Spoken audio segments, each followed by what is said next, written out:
வணக்கம்.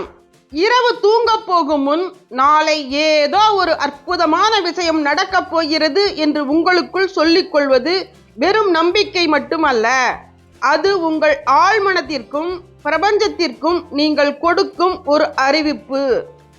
ஏனெனில் மனிதன் தூங்கும் முன் அவன் மனதில் இருக்கும் எண்ணங்களே அடுத்த நாளின் மனநிலையை உருவாக்குகிறது.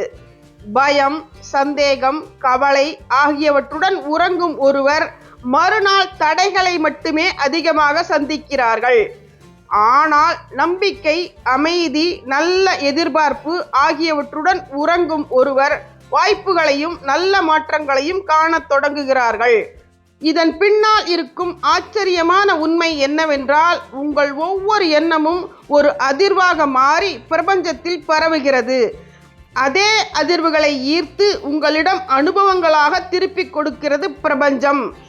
இதையே கர்மாவின் இயல்பு என்றும் கூறலாம். கர்மா என்பது பெரிய செயல்கள் மட்டுமல்ல, நாம் தொடர்ந்து நினைக்கும் எண்ணங்களும் நம்முள் உருவாகும் உணர்வுகளும் கூட கர்மாவின் விதைகளாகவே மாறுகின்றன.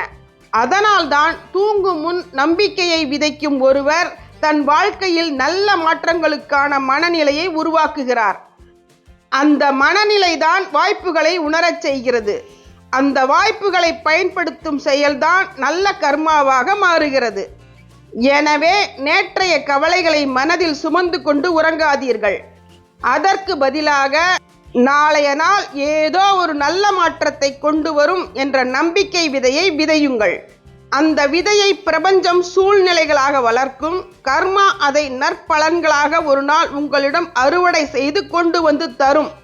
இந்த வார்த்தைகள் உங்கள் மனதை தொட்டிருந்தால் லைக் பண்ணுங்க, ஷேர் பண்ணுங்க, கமெண்டில் உங்கள் அனுபவத்தை சொல்லுங்கள்.